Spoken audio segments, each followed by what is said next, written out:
सहरसा के सौर बाजार में है और यहाँ पे युवा संवाद कार्यक्रम डॉक्टर गौतम कृष्ण जो आरजेडी के नेता हैं, पूर्व प्रत्याशी भी रहे हैं विधानसभा के, उनके द्वारा कार्यक्रम किया जा रहा है। लालू प्रसाद यादव, तेजस्वी यादव और एक तरफ जो है गौतम कृष्ण का यहाँ पे फोटो है। युवा संवाद doctor Gautam Krishna x video से पूर्व राजद प्रत्याशी के द्वारा यहाँ पे जो है कई सारे यहाँ पे लोग हैं, युवा हैं, बूढ़े हैं, जवान हैं, सभी आरजेडी के नेता हैं। और जो है गौतम कृष्ण जो है युवा संवाद की जो बातों को लेकर वो आगे बढ़ रहे हैं। अभी जो है नेता मंच पे बैठे हुए और युवा संवाद कार्यक्रम को लेकर जो है अपनी अपनी बातों को रखते हैं। आइए बातचीत करते हैं गौतम कृष्ण से जो आरजेडी के नेता हैं और पूर्व प्रत्याशी भी रहे हैं। हम उनसे पहले बातचीत करते हैं।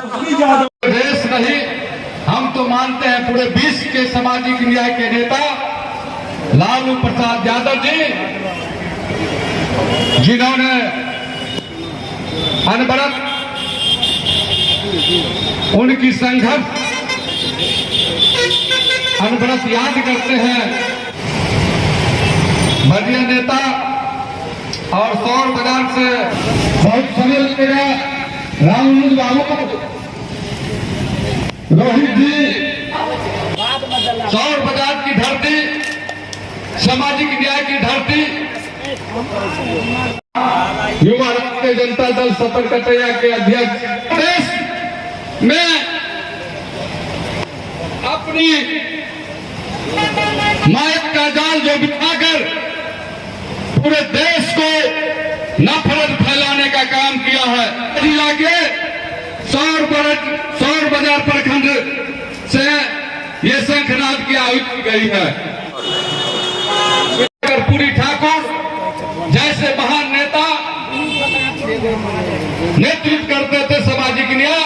हम लोग बच्चे थे, उस समय भी हम लोग सुनते थे कि सौर बाजार सामाजिक न्याय की धरती है। उसमें बहुत बेहतरीन मुद्दे को लेकर के आज हम राष्ट्रीय जनता दल परिवार के एक अदना सा सिपाही कार्यकर्ता होने के नाते युवाओं के, बड़े बुजुर्गों के बीच आए हैं। राष्ट्रीय जनता दल के अभिभावक, समाजवादी न्याय के प्रोधा आदरणीय लालू प्रसाद यादव जी समाजवादी विचारधाराओं को लेकर हमेशा लड़ने का काम किया है।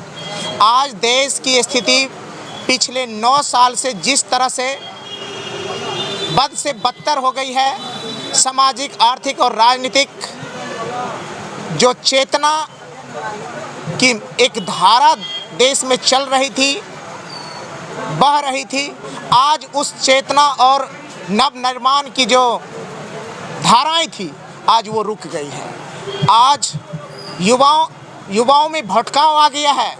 आज युवाओं में एक मीठा जहर घोलने का काम किया जा रहा है। पिछले 9 साल से जिस तरह से केंद्र में बीजेपी की सरकार है और बीजेपी की सरकार हम जानते हैं ये मुखौटा की सरकार है आरएसएस की। ये आरएसएस नगपुरिया शासन लागू करना चाहती है। भारत के संविधान को धत्ता बता करके मनोवादी और फांसीवादी संविधान को अगवा करके देश में शासन और सत्ता चलानी चाहती है। उन्हीं बातों को जगाने के लिए राष्ट्रीय जनता दल का यह अदना सिपाही गौतम कृष्ण अपने बड़े बुजुर्गों को, युवा साथियों के साथ मिलकर सहरसा, मधेपुरा और कोसी के विभिन्न प्रखंडों में युवा चेतना, युवा संवाद कार्यक्रम को लेकर के आगे बढ़ा है। हम यही कहना चाहते हैं, आज देश का संविधान खतरे में है। आज देश की विकास अवरुद्ध हो गया है। आज देश की सार्वजनिक संपत्तियां बेची जा रही है। आज देश का संविधान और आरक्षण खतरे में है। इनको हमको वक्त रहते हुए सचेत होना पड़ेगा, नहीं तो वह दिन दूर नहीं जब हिंदुस्तान टूटेगा। वह दिन दूर नहीं जब आरक्षण खत्म होगा। वह दिन दूर नहीं जब संविधान फिर से बदल दिया जाएगा। आप देख रहे होंगे कई संविधान बदलने की बात हो रही है, आरक्षण पे खतरे मंडरा रहे हैं। नए संविधान आने की एक आहट सुनाई दे रही है, क्योंकि अभी आपने देखा नई संसद का आगमन हो चुका है, संसद बना दिया गया है, अब नया संविधान बन जाएगा। बाबा साहब अम्बेडकर के विचारों को कुचलने का प्रयास हो रहा है। उनके सपनों को साकार करने के लिए लालू प्रसाद यादव जी ने आगे बढ़ा। उन सपनों के साकार करने वाले लालू प्रसाद यादवों को जेल के सलाखाओं में धकेलने के बार बार प्रयास किए जा रहे हैं। तेजस्वी यादव जी को साजिशन उसको फंसाए जा रहे हैं। तो इसलिए अब हम युवाओं को जागना होगा। जन चेतना के माध्यम से बीजेपी के षड्यंत्रों को समझना होगा और 24 में उनके सत्ता को खार फेंकना होगा। इसलिए जन संवाद और युवा संवाद जरूरी है। युवा संवाद के मैसेज को लेकर लगातार आप जो है कड़ी मेहनत कर रहे हैं, क्या लग रहा है किस तरीके से युवा आपके इन जो है बयान को ले रहे हैं? आप इस कार्यक्रम को कैसे देखते हैं युवा?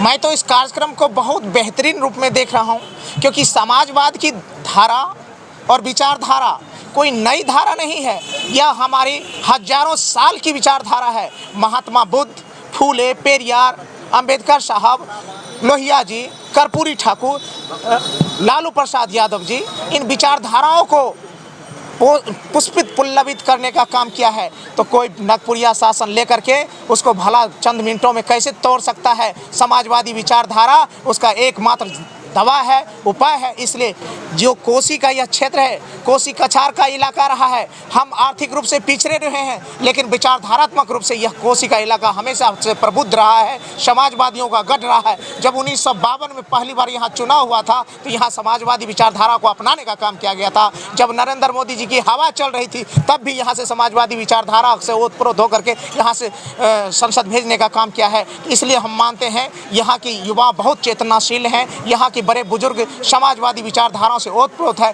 उनका मार्गदर्शन और युवाओं का ओजस्वी, तेजस्वी और क्रियाकलाप मिले तो निश्चित रूप से यह देश में एक नया संदेश देने का काम करेगा। यहाँ के युवा जो है तो लोकसभा भेजना चाह रहे हैं, यहाँ के युवाओं का अपेक्षा है, इसको कैसे देखते हैं आप? ये तो 2024 की बात है।